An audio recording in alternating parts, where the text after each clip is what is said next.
Well, it is the centennial celebration of a woman's right to vote, and now visitors can take a look back at the movement that changed this country.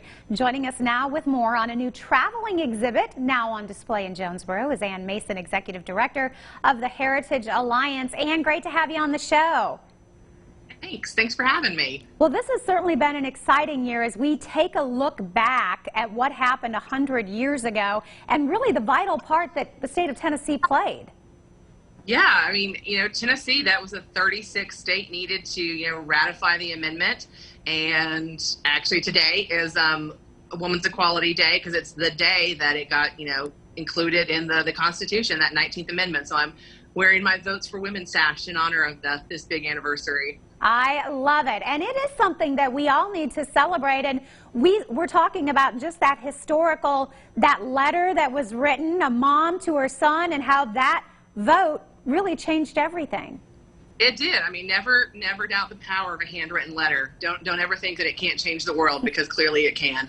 Absolutely. Well, let's talk about the different groups that are coming together to honor and talk about this movement and what they're doing with this exhibit. Yeah, so this is a traveling exhibit from the Tennessee State Museum and then the Tennessee State Library and Archives. And it talks about, a little bit about the whole national movement, but especially the part that Tennessee played in becoming that 36th state. And if you come see the exhibit, you'll recognize some names like Jonesboro and Johnson City. It does a really good job too of telling the full story from all sides, and including things that were happening in smaller communities, like Jonesboro, because this was a nationwide movement, so it reached out everywhere. So yeah, people, please come and see it because it's really great. It has an interactive map, so it's a really interesting way to tell this story. That is really cool. And Ann, like always, you guys love to go digging for those stories that happened here, and I understand you're sort of doing that with this as well. You've done some local research. Yeah, we're really putting together another smaller exhibit to go along with it. It's not up yet, but we're working on it, about the suffrage in Washington County, women's suffrage here.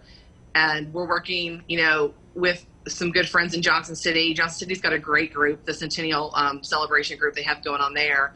And one of the pictures, that was Linda Good with that group. And they found a lot of really interesting information about local suffragettes and how the movement was received locally. Yeah, and I think it's really cool how our community, this region, has come together really throughout the whole year to say, let's do some really neat things to recognize, honor, remember the part that we played. Yeah, and there's still some, Bristol's doing an event today. There's going to be some later in the fall. And, of course, some of the events are a little different than at the beginning of the year when this was planned. But, the celebration's still going through. There's still amazing exhibits like the one we have to come and see, and really cool programs, both physically and virtually, that people can be a part of for this celebration. Yeah, and this exhibit that you're talking about, we actually can come and see. I know I was looking through the release to make sure it wasn't just online, but this is something that there's multiple different elements here. Yeah, there is a physical exhibit in the Jonesboro and Washington County History Museum, which is located inside the Visitor Center. So when the Visitor Center is open, which they are pretty much every day of the week, people can come on in and see that exhibit. And then we're going to have our local one up soon, but we're also going to be putting some of this stuff online as well for people who want to view some of it that way, who aren't able to come, so they can still see parts of this exhibit. And Ann, I bet it has been really cool to hear some of the conversations that are sparked through this exhibit and through this centennial celebration that we are having. Yeah, I just think it's always important to look back and remember, but too, I hope it inspires people to look through their family history and see if they had a suffragette in their family history. We've heard that from a few people who are like, oh, I had no idea that my grandmother or my great-grandmother wasn't involved in the fight for women's earning the right to vote, getting the right to vote. So I hope it inspires people to dig into their family history a little more, and maybe they'll come across one of those life-changing letters.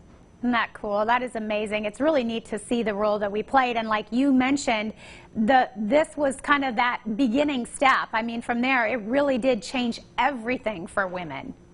Mm-hmm. Yeah, and, opens up politics and being directors of companies, everything. So this is a fantastic anniversary to celebrate. Absolutely. All right, how long do we have to visit the exhibit in Jonesboro? Well, we know it's definitely going to be up through the month of September. We're not sure how far into October we'll be taking it down, so we suggest that probably people who want to see it definitely come right now or during the month of September, because it's not going anywhere for at least a month. Very cool. And then we can watch for that local component to be added on coming up here at a later date? Yes, we will. As soon as we have that up there, we'll be sending out info about it, because we're really excited about that to help tell the really, really local story as well. I love that you guys always do that. It's really cool to meet your neighbors and your friends and see their stories as well. So keep up the great work. Thanks so much for joining us, Ann. Yeah, thank you. All right, we'll give everybody that information. It is on display now to make our voices heard. Tennessee women's fight for the vote on display now at the Visitor Center right there in historic Jonesboro, right downtown. For more information, you can visit the website.